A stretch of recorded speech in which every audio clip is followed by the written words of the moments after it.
కూటమి ప్రభుత్వం అధికారంలోకి వచ్చినప్పటి నుంచి కూడా ఏవైతే పరిశ్రమలు పెట్టుబడులు వస్తున్నాయో అవన్నీ కూడా జగన్మోహన్ రెడ్డి గారి హయాంలో వచ్చినవి అని బాబు గారు తాను తీసుకొచ్చినటువంటి వాటిని అన్ని కూడా తన ఖాతాలో వేసుకుంటున్నారని చెప్పి జగన్మోహన్ రెడ్డి గారు చెప్పడం చూసాం. మరి ఇప్పుడు కొత్తగా పదే పదే ఆయన క్రెడిట్ చోరీ చేశారు చంద్రబాబు నాయుడు గారు అంటున్నారు. అసలు క్రెడిట్ చోరీ ఏ విధంగా జరిగింది తెలుసుకునే ప్రయత్నం చేద్దాం. దీన్ని విశ్లేషించడానికి మనతో పాటుగా ఉన్నారు ప్రముఖ ఆర్థిక రాజకీయ సామాజిక విశ్లేషకులు కొత్త రవీంద్రబాబు గారు. నమస్తే సార్. నమస్తే. జగన్మోహన్ రెడ్డి గారు గత 2 ప్రెస్ మీట్లకు ముందు వరకు కూడా ఏవైతే పరిశ్రమలు వచ్చాయో ఈవెన్ గూగుల్ డేటా సెంటర్ గురించి కూడా ఆయన చెప్పారు సార్. అవన్నీ కూడా మా హయాంలోనే వచ్చినవి, ఇప్పుడు బాబు గారు తన ఖాతాలో వేసుకుంటున్నారని. మరి ఇప్పుడు గూగుల్ డేటా సెంటర్తో మొదలు పెట్టారు ఈ క్రెడిట్ చోరీ అనే పదం. నిన్న కూడా విద్యార్థి విభాగాలతో మాట్లాడుతా ఇంకా ఆయన పదే పదే ఆయన ప్రెస్ మీట్లో చూసినా కూడా ఈ క్రెడిట్ చోరీ గురించి ఎక్కువ మాట్లాడుతున్నారు. అసలు ఈ క్రెడిట్ చోరీ గురించి మరి ఆయన ఏ విధంగా మాట్లాడుతున్నారు, ఈ అంశాన్ని ఏ విధంగా అర్థం చేసుకోవాలంటారు? ఈ చోరీ అన్న పదం భారతదేశంలో ప్రధానంగా వైబ్రేషన్లోకి వచ్చింది. రాహుల్ గాంధీ ఓటు చోరీ అన్నాడు, అణుబాంబు అన్నాడు, హైడ్రోజన్ బాంబు అన్నాడు. ఆ ఓటు చోరీ విషయం పెద్దగా వెలుగులోకి వచ్చింది. ఇదేదో బాగా వెలుగులోకి వచ్చింది కదా అని చెప్పి జగన్ రెడ్డి గారు జస్ట్ నిన్న కాక మొన్న విద్యార్థి విభాగానికి సంబంధించిన నాయకులతో యథావిధిగా తాడేపల్లి ప్యాలెస్లో ఒక స్క్రిప్ట్ ప్రెస్ అంటే వాళ్ళకి ఉద్దేశించి మాట్లాడాడు. ఆయన ఏం మాట్లాడాడో ఆ పాయింట్లో నిజం ఎంత అనేది మనం విశ్లేషణ చేసే ప్రయత్నం చేద్దాం. ఎవరి క్రెడిట్ ఎవరు చోరీ చేశారు తేల్చేద్దాం, నిగ్గు తేలుద్దాం. ఆయన మాట్లాడుతూ ప్రధానంగా ఫస్ట్ పాయింట్ ఏంటంటే అక్కడ అటెండ్ అయిన వాళ్ళు విద్యార్థుల్లాగా లేరు, నాకంటే పెద్దవాళ్ళు లేదా నాకంటే చిన్నవాళ్ళలాగా ఉన్నారు. వాళ్ళు ఎక్కడ విద్యార్థులో మనకి తేలదో, అది పక్కన పెడదాం. ఆయన స్టార్ట్ చేసిన మీటింగ్లో ఫస్ట్ పాయింట్ ఏమన్నారంటే మీరు తులసి మొక్కల్లాగా ఉండాలా అన్నాడు. అంటే గంజాయి వనంలో తులసి మొక్కల్లాగా ఉండాలి, మేమంతా గంజాయి వనం టైపు, మీరు అట్లా కాకండి, తులసి మొక్కల్లాగా ఉండండి అని అన్నాడు. నాకు అర్థమైంది అది, అందుకే వాళ్ళని అట్లా ఉండండి అని చెప్పాడు. రెండో అంశం ఆయన మాట్లాడుతూ ఇక్కడ క్రెడిట్ అంతా చంద్రబాబు నాయుడు గారు చోరీ చేశాడు, అసలు క్రెడిట్ అంతా నాదే, రాష్ట్రాన్ని డెవలప్ చేసింది మొత్తం నేనే అని వాళ్ళకి నచ్చ చెప్పే ప్రయత్నం చేశాడు. పాయింట్ నెంబర్ 1, భోగాపురం ఎయిర్పోర్ట్ నేనే కట్టాను, దాని క్రెడిట్ మొత్తం నాదే అన్నాడు. భోగాపురం ఎయిర్పోర్టు ల్యాండ్ అక్విజిషన్ చేస్తూ ఉంటే గతంలో వైఎస్ఆర్ కాంగ్రెస్ పార్టీలో A2 అప్పట్లో విజయసాయిరెడ్డి గారు సెంట్రల్కి ఒక లెటర్ రాశాడు. వైజాగ్లో మంచి ఎయిర్పోర్ట్ ఉంది కాబట్టి ఇప్పుడు భోగాపురం ఎయిర్పోర్ట్ అవసరమే లేదు, మేము వైఎస్ఆర్ కాంగ్రెస్ పార్టీ భోగాపురం ఎయిర్పోర్ట్కి వ్యతిరేకం ఇన్ రైటింగ్ సెంటర్కి లెటర్ ఇచ్చారు వైఎస్ఆర్ కాంగ్రెస్ పార్టీ. అప్పట్లో భోగాపురం ఎయిర్పోర్ట్ పర్మిషను శాంక్షను రావటానికి గల కారణం అశోక్ గజపతి రాజు గారు అప్పట్లో సెంట్రల్లో ఏవియేషన్ మినిస్టర్గా ఉన్నారు. చంద్రబాబు నాయుడు గారి ఆధ్వర్యంలో అది స్టార్ట్ చేశారు. 2019లోనే అది స్టార్ట్ అయింది. రన్వే కూడా ట్రయల్ తీసుకున్నారు అప్పట్లో. తర్వాత ఎలక్షన్ తర్వాత వచ్చినటువంటి వైఎస్ఆర్ కాంగ్రెస్ పార్టీ ఎలక్షన్కి ముందాము ల్యాండ్ అక్విజిషన్ జరగకుండా అడ్డుకున్నారు. సరే, అప్పట్లో టీడీపీ ప్రభుత్వం వాళ్ళు దాన్ని ముందుకు తీసుకెళ్లారు. జగన్ రెడ్డి గారు వచ్చిన తర్వాత దాన్ని ఇంకా ముందుకు సాగకుండా యథావిధిగా ఇగ్నోర్ చేశారు దాన్ని. ఇప్పుడు భోగాపురం క్రెడిట్ వీళ్ళు పొందటానికి ట్రై చేస్తున్నారు, ఎందుకంటే అది రెడీ అవుతుంది, రేపు డిసెంబర్కి స్టార్ట్ చేస్తున్నారు. సో అది అందులో వాస్తవం. ఆయన అన్న మాటల్లో ఇప్పుడు ఆయన చెప్పినంత మాత్రాన విద్యార్థి నాయకులు కాదు కదా, ఏ నాయకులు ఏ ప్రజలు నమ్మరు, ఇది ఫ్యాక్ట్.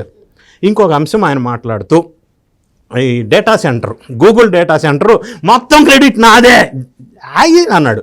అదే గూగుల్ డేటా సెంటర్ మీద గతంలో ఆ పార్టీకి సంబంధించిన ఆయన అనుచరులు రైట్ లెఫ్ట్ హ్యాండ్స్గా ఉన్నటువంటి వ్యక్తులు రకరకాలుగా బ్లేమ్ చేశాడు. డేటా సెంటర్లో అసలు జాబ్స్ రావు, వాటర్ మొత్తం డేటా సెంటర్కి వాడితే వైజాగ్ మొత్తం డ్రై అయిపోద్ది, తాగడానికి వాటర్ ఉండదు, కరెంట్ మొత్తం డేటా సెంటర్కి వాడితే వైజాగ్ అంధకారం అయిపోద్ది, పొల్యూషను, రకరకాల కామెంట్స్ చేశారు. సడన్గా జగన్ రెడ్డి గారు యూటర్న్ తీసుకున్నారు, వాళ్ళంతా పిచ్చోళ్ళు అయిపోయారు, పిచ్చోళ్ళని చేశారు. యూటర్న్ తీసుకొని డేటా సెంటర్ మంచిదే, అది క్రెడిట్ అంతా నాకు ఇస్తే చాలా అన్నాడు. ఏమంటే ఆయన చెప్పే ఎగ్జాంపుల్ ఏంటంటే గతంలో మేము అధికారంలో ఉన్నప్పుడు అదానీ డేటా సెంటర్ పెట్టింది నేనే, అదే ఇది అన్నాడు. ఇందులో వాస్తవం ఏంటి అంటే అదానీ డేటా సెంటర్ అనేది 2019 ఫిబ్రవరి 14 శంకుస్థాపన చేశారు నారా చంద్రబాబు నాయుడు గారు. ఇన్వెస్ట్మెంట్స్ 77,000 కోట్లు, 500 ఎకరాలు ల్యాండ్ ఇచ్చారు డేటా సెంటర్కి. తర్వాత జగన్ రెడ్డి గారు అధికారంలోకి వచ్చిన తర్వాత దీన్ని మళ్ళీ రివ్యూ చేయాలా అని ఆ అగ్రిమెంట్ని క్యాన్సిల్ చేశారు. క్యాన్సిల్ చేసి మళ్ళీ అదానీ గ్రూప్తో రివ్యూ చేసేసి 132 ఎకరాలు సరిపోద్ది దీనికి అన్నాడు. 22,300 కోట్లు మాత్రమే పెట్టుబడి పెట్టేటట్టుగా దాన్ని మళ్ళీ శంకుస్థాపన చేశాడు. అంటే చెల్లికి జరగాల పెళ్ళి మళ్ళీ అన్నట్టు అదే శంకుస్థాపన మళ్ళీ చేశాడు. అయిపోయిందా? 2023 మే 3 చేశాడు జగన్ రెడ్డి గారు. చేసిన తర్వాత ఇంకా 1 year అధికారంలో ఉన్నాడు. మరి ఆయన శంకుస్థాపన చేసిన అదానీ డేటా సెంటర్ ఎందుకు పూర్తి చేయలేకపోయాడు? Next question. ఇప్పుడు ఈయన అదానీ డేటా సెంటర్కి గూగుల్ AI హబ్ డేటా సెంటర్కి లింకు పెట్టడానికి కారణం ఏంటంటే ఇప్పుడు ప్రధానంగా 188,000 మందికి ఉద్యోగ కల్పన జరుగుతున్నటువంటి ఈ పెద్ద డేటా AI హబ్ ఏదైతే ఉందో దానికి పవర్ సప్లై, రెన్యూవబుల్ ఎనర్జీ కావాలి అంటే నార్మల్ డొమెస్టిక్ గ్రిడ్ నుంచి పవర్ తీసుకోరు. వాళ్ళకి సపరేట్ విండ్ పవర్ కావాలా, సపరేట్ సిస్టమ్ కావాలా. ఆ రెన్యూవబుల్ ఎనర్జీ సిస్టమ్ అనేది అదానీ వాళ్ళు AI డేటా సెంటర్ గూగుల్కి సప్లై చేస్తారు. అది ancillary supply to Google Adani. ఎట్లా? Wind power. దానికి 40,000 కోట్ల రూపాయల పెట్టుబడి గూగుల్ వాళ్ళు అదానీకి ఇచ్చారు. వీళ్ళు సప్లై చేస్తే వీళ్ళు AI hub data centre Google వాళ్ళు నడుపుతారు. అంతే తప్ప ఇది Google data centre AI hub కానీ అదానీ డేటా సెంటర్ కాదు. ఎందుకు అంటే ఈయన మాట్లాడిన మాటలు ఎంత బేస్లెస్ అంటే గూగుల్ CEO కానీ, గూగుల్ క్లౌడ్ CEO కానీ, లేదా ప్రైమ్ మినిస్టర్ కానీ అందరూ సుందర్ పిచ్చే లాంటి వాళ్ళు కూడా గూగుల్ డేటా సెంటర్ పెడుతున్నాం ఇంత ఇన్వెస్ట్మెంట్ అని స్పష్టంగా చెప్తా ఉంటే ఈయన అదానీ డేటా సెంటర్ అంటాడు. దానికి దీనికి సంబంధం ఏంటి? ఇది బేస్లెస్ అలిగేషన్. ఈ యూటర్న్ తీసుకున్నాడు కాబట్టి క్రెడిట్ నాదే అని ఈయన ప్రస్తావిస్తూ వస్తున్నాడు. పనిలో పనిగా 17 మెడికల్ కాలేజెస్ తెచ్చా అని మళ్ళీ ప్రస్తావించాడు. ఈయన రాకముందు 12 మెడికల్ కాలేజెస్ ఉన్నాయి, ఈయన వచ్చిన తర్వాత 17 మెడికల్ కాలేజెస్ తెచ్చా అన్నాడు. 17 medical colleges state sponsored scheme కాదు, అది సెంట్రల్ గవర్నమెంట్ స్పాన్సర్డ్ స్కీమ్ ద్వారా వచ్చింది. సెంట్రల్ గవర్నమెంట్ ఫండింగ్ ఇచ్చింది. ఇచ్చినా కూడా అందులో 5 మాత్రమే కంప్లీట్ చేశాడు. రిమైనింగ్ ఎందుకు కంప్లీట్ చేయలేదు? రిమైనింగ్ కంప్లీట్ చేసేది ఉండే కదా, రిమైనింగ్ కంప్లీట్ చేయలేదు, అది ఫెయిల్యూర్ కదా. తర్వాత ఈయన చేసిన క్రెడిట్ ఈయనకి ఏం రావాలంటే లిక్కర్ మద్యం స్కామ్, అది క్రెడిట్ ఆయనకే. ఎందుకంటే గొప్ప స్కామ్ చేశాడు. 132,000 మంది అస్వస్థత అయ్యారు, 32,000 మంది చనిపోయారు. తర్వాత తాడేపల్లిగూడెంలో 27 మంది చనిపోయారు పిచ్చి మందు తాగి, అది క్రెడిట్ అయిందే.